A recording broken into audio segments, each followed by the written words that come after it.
The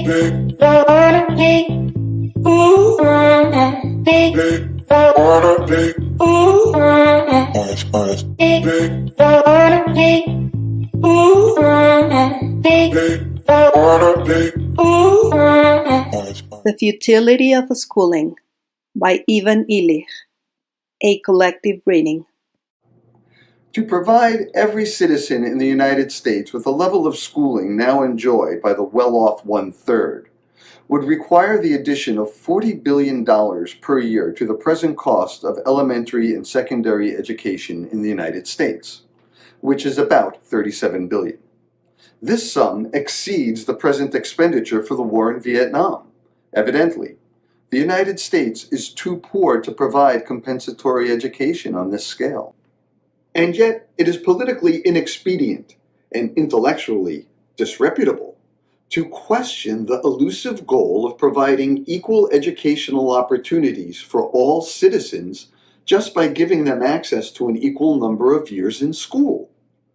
One man's illusions are often best recognized in the light of another man's delusions. My discussion of the futility of schooling in the Third World, published as a magazine article in 1968, may help to demonstrate the general futility of worldwide educational institutions. For the past 2 decades, demographic considerations have colored all discussion about development in Latin America.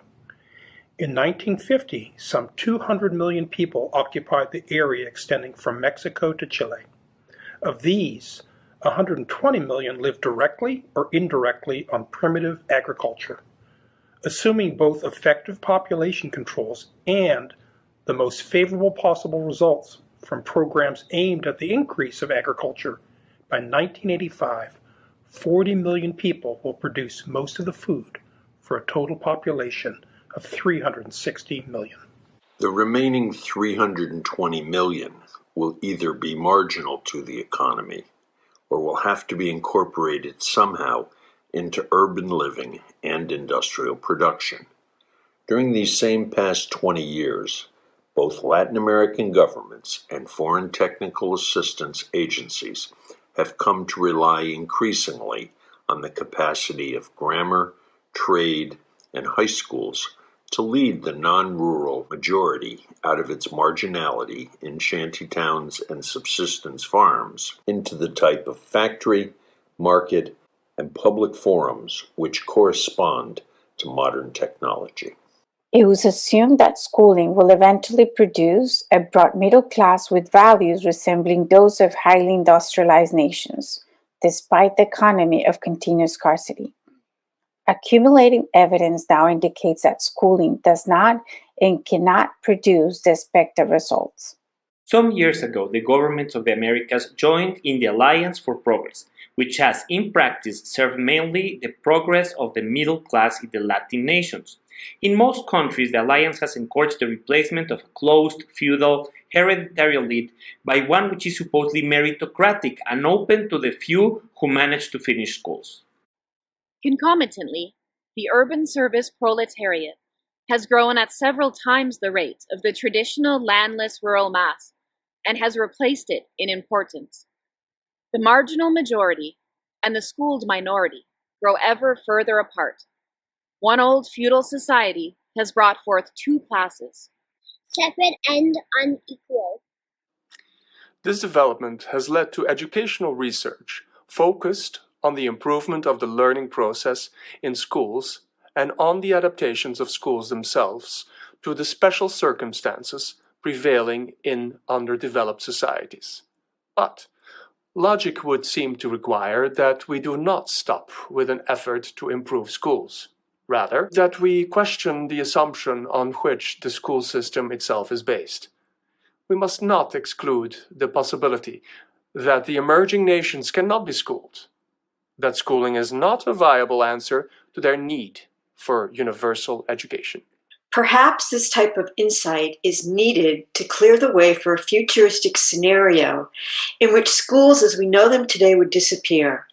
The social distance between the growing urban mass and the new elite is a new phenomenon, unlike the traditional forms of discrimination known in Latin America. This new discrimination is not a transitory thing which can be overcome by schooling.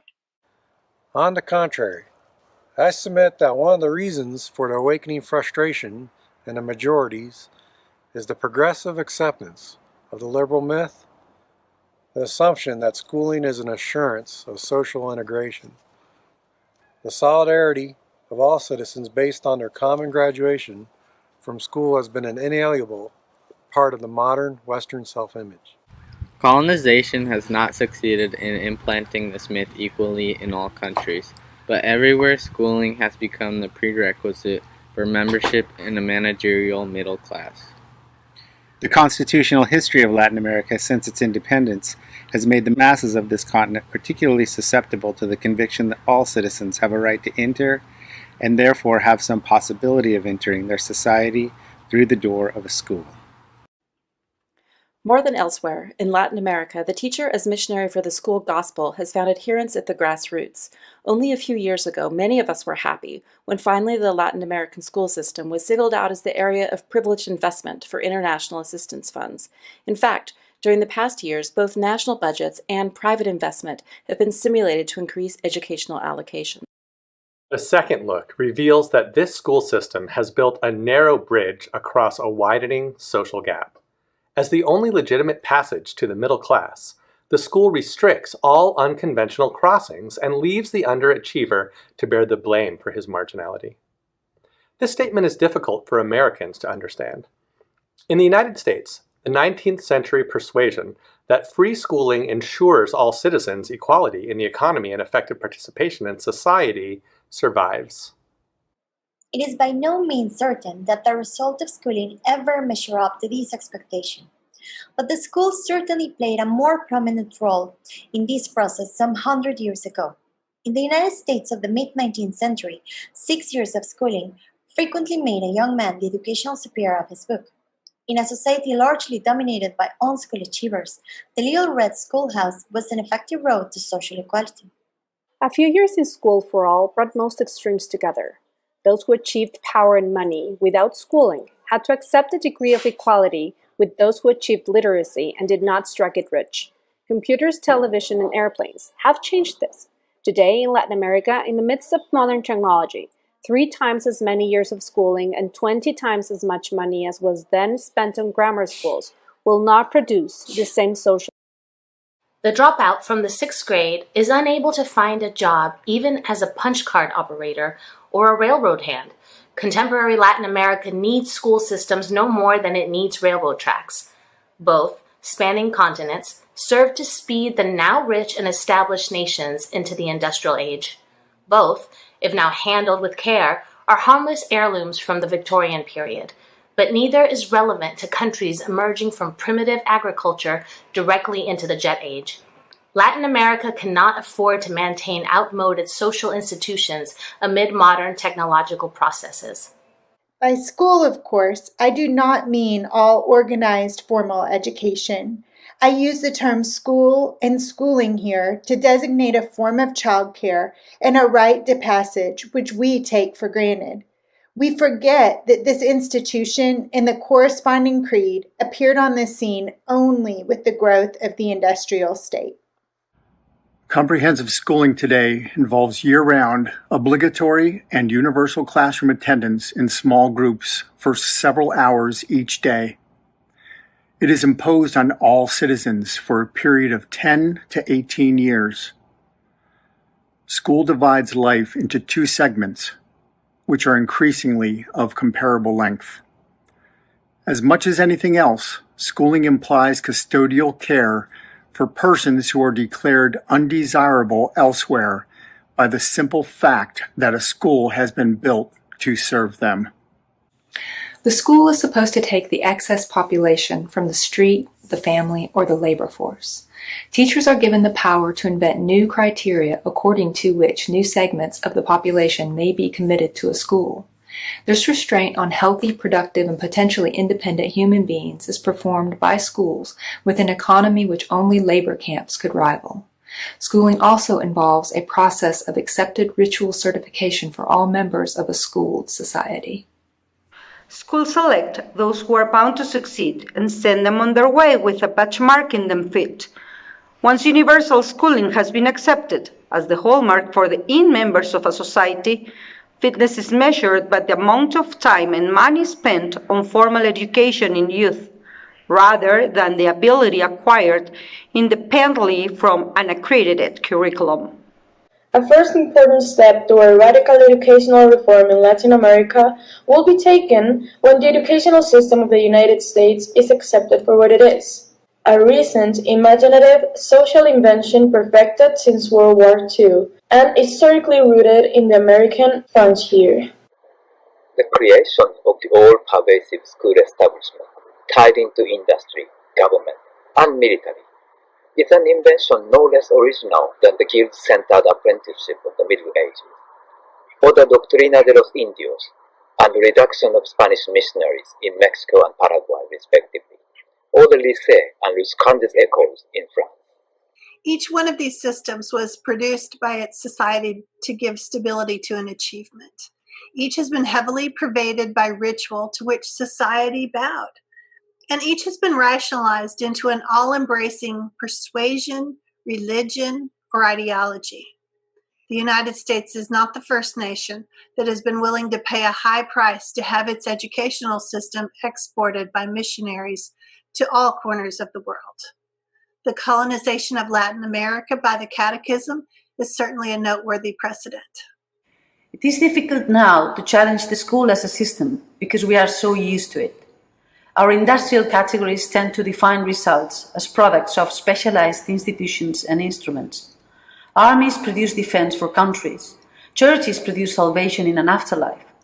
Binet defined intelligence as that which his tests test.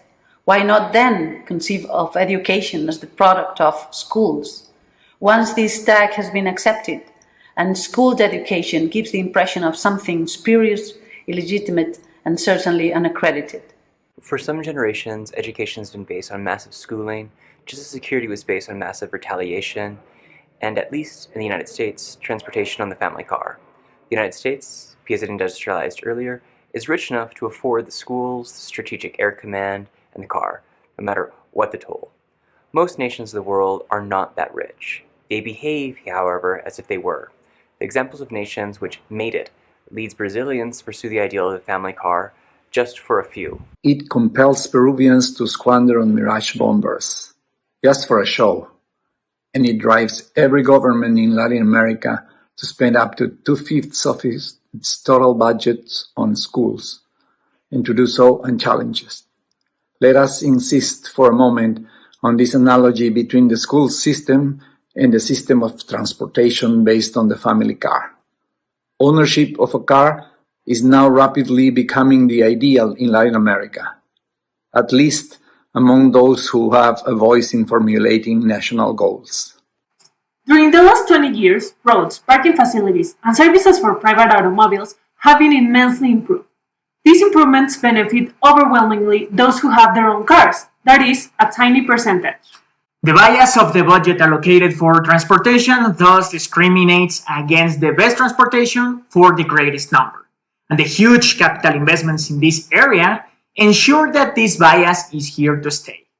In some countries, articulate minorities now challenge the family car as the fundamental unit of transportation in emerging societies. But everywhere in Latin America, it would be political suicide to advocate radical limitations on the multiplication of schools. Opposition parties may challenge at times the need for superhighways, or the need for weapons which will see active duty only in a parade. But what man in his right mind would challenge the need to provide every child with the chance to go to high school? Before poor nations could reach this point of universal schooling, however, their ability to educate would be exhausted. Even 10 or 12 years of schooling are beyond 85% of all men of our century, if they happen to live outside the tiny islands where capital accumulates. Nowhere in Latin America do 27% of any age group get beyond the 6th grade, nor do more than 1% graduate from a university. Yet no government spends less than 18% of its budget on schools, and many spend more than 30%. Universal schooling, as the concept has been defined recently, in industrial societies is obviously beyond their means. The annual cost of schooling a United States citizen between the ages of 12 and 24 equals as much as most Latin Americans earn in 2 or 3 years. Schools will stay beyond the means of the developing nations. Neither radical population control nor maximum reallocation of government budgets, nor unprecedented foreign aid would end the present infeasibility of school systems aimed at 12 years of schooling for all. Population control needs time to become effective when the total population is as young as that of tropical America. The percentage of the world's resources invested in schooling cannot be raised beyond certain levels, nor can this budget grow beyond foreseeable maximal rates. Finally, foreign aid would have to increase to 30% of the receiving nation's national budget to provide effectively for schooling, a goal not to be anticipated. Furthermore, the per capita cost of schooling itself is rising everywhere as schools accept those who are difficult to teach. As the retention rate rises and as the quality of schooling itself improves. This rise in costs neutralizes much of the new investments. Schools do not come cheaper by the dozen. In view of all these factors, increases in school budget must usually be defended by arguments which imply default. In fact, however, schools are untouchable because they are vital to the status quo. Schools have the effect of tempering the subversive potential of education in an alienated society because, if education is confined to schools, only those who have been schooled into compliance on a lower grade are admitted to its higher reaches.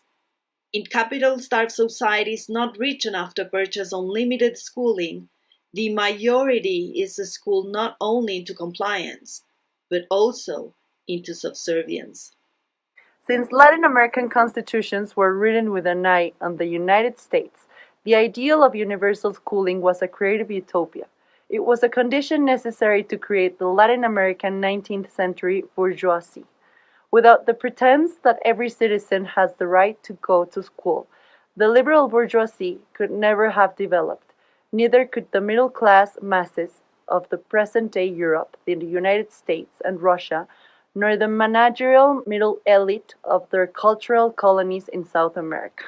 But the same school, which has worked in the last century to overcome feudalism, has now become an oppressive idol, which protects those who are already schooled.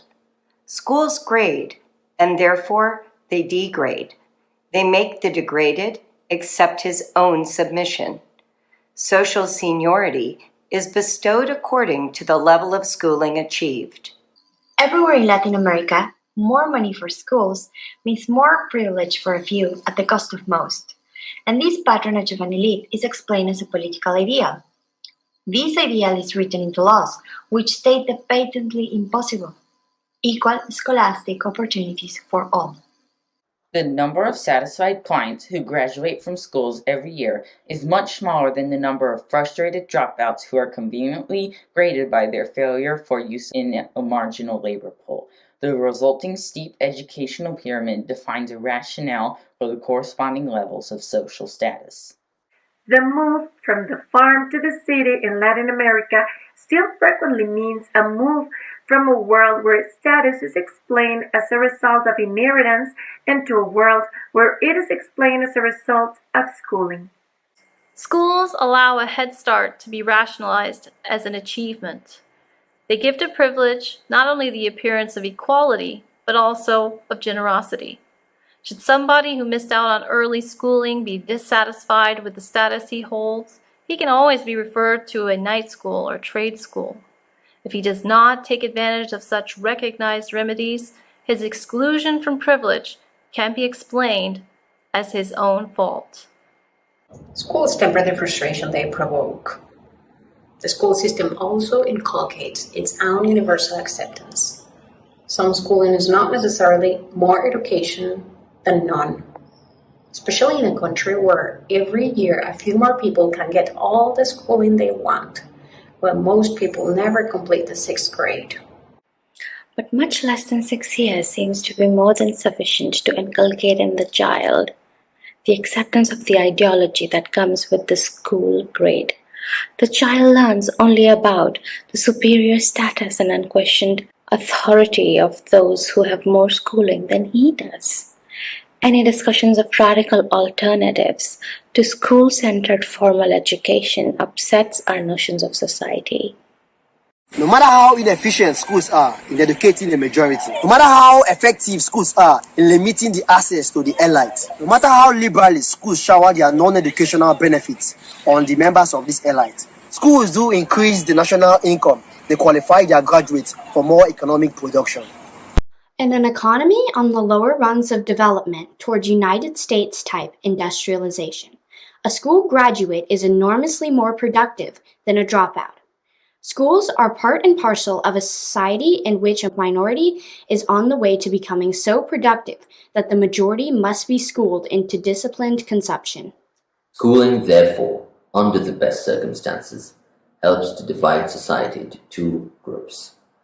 Those so productive that their expectation of annual rise in their personal income lies far beyond the national average, and the overwhelming majority whose income also rises, but at a rate clearly below the former's. Those rates are of course compounded and leave the two groups apart. Radical innovation in formal education presupposes radical political changes. Radical changes in the organization of production and radical changes in man's image of himself as an animal which needs school. This is often forgotten when sweeping reforms of the schools are proposed and fail because of the societal framework we accept. For instance, the trade school is sometimes advocated as a cure-all for mass schooling, yet it is doubtful that the products of trade schools would find employment in a continuously changing, ever more automated economy. Moreover, the capital and operating costs of trade schools, as we know them today, are several times as high as those for a standard school of the same grade. Also, trade schools usually take in 6th graders, who, as we have seen, are already exception. Trade schools pretend to educate by creating a spurious facsimile of the factory within the school building. Instead of the trade school, we should think of a subsidized transformation of the industrial plant. It should be possible to obligate factories to serve as training centers during off hours, for managers to spend time planning and supervising this training, and for the industrial process to be so redesigned that it has educational value. If the expenditures for present schools were partly allocated to sponsor this kind of educational exploitation of existing resources, then the final results, both economic and educational, might be incomparably greater. If that apprenticeship were offered not only to employees, industry would begin to assume this important role that is now being played by schools. And we would be on our way to disabuse the idea that manpower qualification precedes employment and that schooling precedes productive work. There's no reason for us to continue the medieval tradition in which men prepare for the secular world by incarceration in a sacred precinct, be it monastery, synagogue, or school. A second frequently discussed remedy for the failure of schools is fundamental, or adult education. It has been proven by Paulo Freire in Brazil that those adults who can be interested in political issues of their communities can be made literate within 6 weeks of evening classes. The program teaching such reading and writing skills, of course, must be built around the emotion-loaded keywords of adults' political vocabulary. Understandably, this fact has gotten Freire's program into trouble. It has also been suggested that the dollar cost of 10 separate months of adult education is equal to that of 1 year of early schooling, and can be incomparably more effective than schooling at its best. Unfortunately, adult education now is conceived principally as a device to give the underprivileged a palliative for the schooling he lacks. This situation would be reversed if we wanted to conceive of all education as an exercise in adulthood. We should consider a radical reduction of the length of the formal, obligatory school session to only 2 months each year, but spread this time of formal schooling over the first 20 or 30 years of a man's life. While various forms of in-service apprenticeship in factories and programmed math and language teaching could assume a large proportion of what we have previously called instruction, 2 months a year of formal schooling could be considered ample time for what Greeks meant by schooling, leisure for the pursuit of insight. No wonder we find it near impossible to conceive of a comprehensive social changes in which the educational functions of school would thus be redistributed in new patterns among institutions we do not now envisage. We find it equally difficult to indicate concrete ways in which the non-educational functions of a vanishing school system would be redistributed. We don't know what to do with those whom we now label children or students and coming to school. It is difficult to foresee the political consequences of changes as fundamental as those proposed, not to mention the international consequences. How should a school-reared society coexist with one which has gone off the school standard and whose industry, commerce, advertising, and participation in politics is different as a matter of principle? Areas which develop outside the universal school standard would lack common language and criteria for respectful coexistence with the school. Two such worlds, such as China and the United States, might almost have to seal themselves off from each other. Rashly, the school-bred mind abhors the educational devices available in these worlds. It is difficult mentally to accredit Mao's party as an educational institution which might prove more effective than the schools are at their best, at least when it comes to inculcating citizenship. Guerrilla warfare in Latin America is another education device much more frequently misused or misunderstood than applied. Che Guevara, for instance, clearly saw it as the last educational resort to teach people about the illegitimacy of their political system, especially in unschooled countries, where the transistor radio has come to every village. We must never underrate the educational functions of great charismatic dissidents, like Tom Helder Camara in Brazil or Camilo Torres in Colombia. Castro described his early charismatic heritages as teaching sessions. The school mind perceives this process as exclusively as political indoctrination, and their educational purpose eludes its grasp. The legitimation of education by schools tends to render all non-school education an accident, if not an outright misdemeanor. And yet, it is surprising with what difficulty the school-bred mind perceives the rigor with which schools inculcate their own presumed necessity, and with it, the supposed inevitability of the system they sponsor. Schools indoctrinate the child into the acceptance of the political system his teachers represent, despite the claim that teaching is non-political. Ultimately, the cult of schooling will lead to violence, as the establishment of any religion has led to it. If the gospel of universal schooling is permitted to spread in Latin America, the military's ability to repress insurgency must grow. Only force will ultimately control the propagation of the school myth enkindles. The maintenance of the present school system may turn out to be an important step on the way to Latin American fascism. Only fanaticism inspired by idolatry of a system can ultimately rationalize the massive discrimination which will result from another 20 years of grading a capital-starved society by school marks. The time has come to recognize the real burden of the schools in the emerging nations, so that we may become free of the envisaged change in the social structure which now makes schools a necessity. I do not advocate a sweeping utopia like the Chinese Commune for Latin America, but I do suggest that we plunge our imagination into the construction of scenarios which would allow a bold reallocation of educational functions among industry, politics, short scholastic retreats, and intensive preparation of parents for providing early childhood education. The cost of schools must be measured not only in economic, social, and educational terms, but in political terms as well. Schools, in an economy of scarcity invaded by automation, accentuate and rationalize the coexistence of two societies, one a colony of the other. Once it is understood that the cost of schooling is not inferior to the cost of chaos, we might be on the brink of courageously costly compromise. Today, it is as dangerous in America to question the myth of social salvation through schooling as it was 300 years ago to question the divine rights of the Catholic kings. Big